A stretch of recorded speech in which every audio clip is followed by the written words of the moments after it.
초고가 주택에 다른 1주택과 똑같이 부담을 지우는 것에 사회적 논란이 있다면서 유튜브의 실시간 댓글 기능을 통해 국민에게 물어보자고 즉석 제안을 했습니다. 실거주 1주택인데 초고가 주택에 대해서는 좀 차별적으로 부담시키는 게 좋겠다에 동의하시면 1번, 그거 아니다 2번 한번 눌러주시면 좋겠습니다. 몇 분 뒤 결과가 나왔습니다. 유튜브의 댓글이 네. 1번입니다. 아니, 비중이 얼마나 됩니까? 이거 한 90%대 초고가 주택은 실거주 1주택이라도 좀 강화하자는 점에 대해서는 대체적으로 동감하는 것 같네요. 초고가 주택의 기준을 시가 얼마로 잡을지에 대해서도 의견을 수렴해보자고 제안했는데 30억 원이 적정하다는 댓글이 많이 나왔다는 답변에 다소 놀라는 반응을 보였습니다. 의외네. 한 50억 할 줄 알았는데 20억도 네. 꽤 많습니다. 20억도 하나요? 이 대통령은 한성수 국무총리에게 이런 말도 건넸는데 그거 하면 우리 큰일 날 것 같은데. 여기 20억 넘어요? 집 없어 이제. 집 한 채 있습니다. 근데 20억 넘습니다. 국무회의 뒤 청와대는 이 대통령이 지난 2월 매물로 내놓은 분당 아파트가 가계약을 거쳐 곧 매도가 완료된다고 설명했습니다. 이 대통령은 집값을 잡기 위해 세금을 부과한다는 이야기는 사실이 아니라면서 왜곡된 현행 부동산 세제를 바로잡는 게 1차 목표고 집값을 잡는 건 부수적 효과라고 설명했습니다. 조세가 기본적 기능을 못하다 보니까 그게 부동산 투기 유발 요인이 돼버린 거예요. 이 대통령의 즉석 의견 수렴은 다음 주 부동산 대토론회를 앞두고 주요 쟁점을 띄우며 의제 선점에 나선 거란 해석이 나옵니다. SBS 강민입니다. 국무회의에서 오세훈 서울시장이 서울의 주택 공급에 대해 할 말이 있다고 나섰지만 발언권을 얻지 못하면서 신경전이 벌어지기도 했습니다. 정부의 부동산 정책 수립을 위한 첫 부동산 국민 토론회도 오늘 열렸는데요. 이 자리에선 공급을 늘리려면 규제를 완화해야 한다는 목소리가 쏟아졌습니다. 이성훈 기자입니다. 지방선거 이후 처음으로 국무회의에 참석한 오세훈 서울시장. 서울시의 주택 공급 방안 등을 설명하겠다며 발언을 요청했지만 한성수 국무총리가 제동을 걸었습니다. 총리님, 저 서울시장 말씀 좀 드려도 될까요? 지금 이건은 그냥 국민 대토론회가 있으니까요. 그냥 요건으로 넘기면 좋겠습니다. 발언 기회를 얻지 못한 오 시장은 아쉬움을 드러내며 재건축, 재개발 활성화, 이주비 대출 규제 완화 등이 담긴 보고서를 제출했고 청와대는 면밀히 검토하겠다고 밝혔습니다. 몇 시간 뒤 열린 국토교통부의 첫 부동산 토론회에선 공급 해법을 놓고 다양한 의견들이 제시됐습니다. 정비사업 현장에선 이주비 대출 규제부터 풀어야 한다는 요구가 나왔습니다. 이주비 대출을 해주겠다는 금융기관이 없어 많은 사업장들이 이주가 지연될 위기에 놓였습니다. 신속한 공급을 얘기하면서 정작 사업이 진행되기 위해 꼭 필요한 자금줄은 막은 것은 모순이라고. 오피스텔과 빌라 등 비아파트에는 대출과 보증 규제를 완화해야 공급이 늘 거란 제안도 이어졌습니다. 규제 지역과 토지거래 허가구역 운영을 놓곤 의견이 엇갈렸습니다.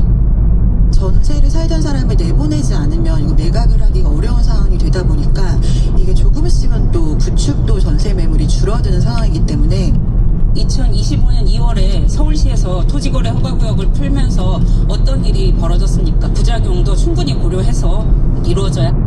청년 10명 가운데 8명이 세입자인 만큼 세입자 보호를 주거정책의 중심에 둬야 한다는 목소리도 나왔습니다. 정부는 내일과 모레 금융과 세제 분야 토론회를 잇따라 열고 온라인에서도 의견을 수렴하기로 했습니다. 이를 토대로 오는 23일 대통령 주재 부동산 대토론회에서 공급과 금융, 세제를 아우르는 정책 방향을 논의한다는 계획입니다. SBS 이성훈입니다.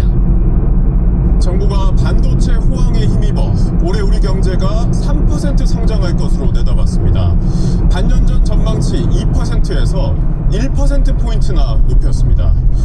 이런 깜짝 성장에도 취업 시장은 더 어려워질 것으로 예상됐습니다. 보도에 정준호 기자입니다. 정부는 하반기 경제성장 전략을 발표하면서 올해 실질 국내 총생산, GDP 성장률 전망치를 3%로 올려잡았습니다. 2%였던 지난 1월 전망보다 1%포인트 높였는데 한국은행과 IMF, OECD의 전망치보다도 높은 수치입니다. 글로벌 AI 인프라 핵심인 반도체 수출의 전례 없는 호황이 가장 큰 이유입니다. 물가를 반영한 경상 성장률은 반도체 수출 가격 급등에 따라 30년 만에 가장 높은 12.3%로 전망됐습니다. 경상수지 흑자는 사상 최대인 2,900억 달러로 내다봤습니다. 정부는 중동 전쟁이란 악재가 있었지만 26조 원의 추경 편성으로 충격을 상당 부분 완화했다며 성장률 전망치에는 정책 의지도 담겼다고 설명했습니다. 올해가 잠재 성장률 3%, 세계 무역 4강, 국민소득 5만 불이라는 대체에 불과 대한민국으로 도약하는 원년으로 기억될 수 있게 힘을 모아주시길 부탁드립니다. 정부는 이를 위해 반도체와 AI 데이터 센터, 피지컬 AI 등 이른바 3대 메가 프로젝트를 신속하게 추진해 글로벌 시장에서 초격차를 만들겠다는 구상입니다. 또 반도체로 벌어들인 세수를 미래 대응기금으로 활용해 청년과 지방, 교육 등에 집중 투자해 성장 잠재력을 높일 계획입니다. 첨단 산업에 투입할 청년 전문 인력 20만 명을 양성하고 3분기 중 권역별 성장 엔진을 선정해 투자 인센티브를 지원하는 등 지방 주도의 성장도 강화하기로 했습니다. 다만 높은 성장률에도 일자리 전망은 어둡습니다. 올해 취업자 수는 지난 1월 전망보다 오히려 1만 명 적은 15만 명 증가에 그칠 걸로 예상됐습니다. 고용 창출 효과가 낮은 반도체에만 성장이 집중됐기 때문입니다. 제조업 같은 데서의 일자리나 이런 것들은 잘 안 생기고 있고 반도체 홀로 도개청청하면서 경제 성장률 자체는 끌어올려지고 있고 여기에 전쟁 여파로 올해 물가 상승률 전망도 2.1%에서 2.6%로 높아지면서 민생에 끼칠 고물가, 고금리, 고환율 여파에 어떻게 대응할지가 하반기 주요 과제란 지적입니다. SBS 정준호입니다. 경제 성장률 전망이 1.5배 높아질 정도로 반도체 호황이지만 그 막대한 이익을 어떻게 나눌지가 사회적 과제로 남았습니다. 정부가 오늘 첫 공식 토론회를 열었는데 투자와 재분배 가운데 우선순위를 놓고 노사의 의견이 갈렸습니다. 배군 기자가 보도합니다. 지난 5월 파워코어까지 갔던 삼성전자 성과급 협상은 반도체 호황의 막대한 이익을 누구와 어떻게 나눠야 하느냐는 질문을 남겼습니다. 기존과 다른 새로운 사회계약이 필요한 것 아닌지 정부가 첫 토론회를 열었습니다. 천문학적 AI 성과는 우리 사회가 모두 함께 만들어낸 이익의 총량은 아닐까. 새로운 시대에 맞는 새로운 사회계약이 필요합니다. 토론회에선 반도체 초과이익의 일부를 하청 노동자와 청년 등을 위해 쓰는 방안이 제시됐습니다. 또 반도체 산업만을 위해 쓰는 특별 목적세도 검토할 수 있다는 주장이 나왔습니다. 엔지니어들 인력 부족해서 고생하는데 그런 부분들로 좀 축원하든지 청년 일자리 만들든지 뭐 그렇게 반도체 산업에 좀 집중해서 썼으면 좋겠다라는 것이고요.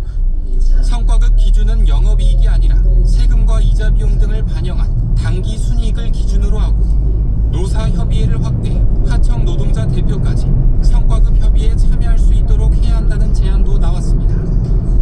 분배와 재투자의 우선순위를 두고 노동계와 경영계 의견이 갈렸지만 특정 부문 정규직 노동자들에게만 거액의 성과급을 지급하는 지금과 같은 현실에 대해서 모두 부정적이었습니다. AI 혁신으로 창출된 경제적 성과를 다시 사람과 사회에 투자하는 것이야말로 조세와 재정이 수행해야 할 가장 중요한 사회적 재분배 기능이라고 생각합니다. 재투자하지 않고 나눠졌을 때 과연 중국의 추격을 우리가 계속 물리칠 수 있을 것인가?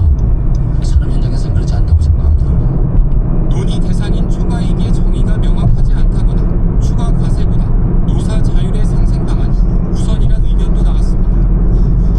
정부는 다음 달부터 노사와 청년, 전문가 등이 참여하는 사회적 대화를 본격화할 예정입니다. SBS 배군입니다. 장맛비와 폭염이 반복되는 가운데 오늘 밤에는 중부지방을 중심으로 집중호우와 강풍에 대비하셔야겠습니다. 퇴근 시간부터 서울과 경기 북부를 중심으로 빗줄기가 굵어지기 시작했는데요. 광화문에 나가 있는 취재기자 연결하겠습니다. 권민규 기자, 비가 꽤 쏟아져서 퇴근하는 시민분들이 상당히 불편했을 것 같은데 지금은 어떻습니까? 네, 이곳 광화문 세종대로 사거리는 직장인들 퇴근이 시작된 저녁 6시부터 비가 내리기 시작했습니다. 지금은 빗방울이 많이 약해졌지만 여전히 우산을 꼭 붙들고 가는 시민들 모습 볼 수 있습니다. 기상청은 오늘 저녁 6시부터 내일까지 서울과 수도권 일대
보이지 않는 이 남성은 최고층에서 내린 뒤 공용 계단을 따라 내려오며 곳곳에 합성대마가 든 기기를 숨겼습니다.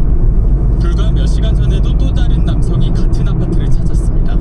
자정에 가까운 시각 모자와 마스크로 얼굴을 가린 채 역시나 엘리베이터를 타고 최고층으로 향했습니다. 똑같은 수법으로 4시간 동안 무려 10개 라인을 돌아다니며 마약을 숨겼는데 입주민과 마주칠 뻔한 아찔한 상황도 여러 차례 벌어졌습니다. 손녀, 손자가 살고 있어가지고 그 얘기를 했더니만 깜짝 놀라더라고요. 지난달에도 마약은 또 발견됐습니다. 관리사무소 직원이 시설물을 점검하던 중 세 곳에서 잇따라 마약을 발견한 겁니다. 마약을 숨긴 곳은 소화전이나 이런 피난 유도 등처럼 주민들의 눈에 잘 띄지 않는 공용시설이었습니다. 네, 이렇게 쉽게 열리는데요. 마약에 자석을 붙여 안에 숨겼던 겁니다. 이 아파트는 준공된 지 30년 된 노후단지로 공동현관에 출입 비밀번호가 없어 외부인이 자유롭게 드나들 수 있습니다.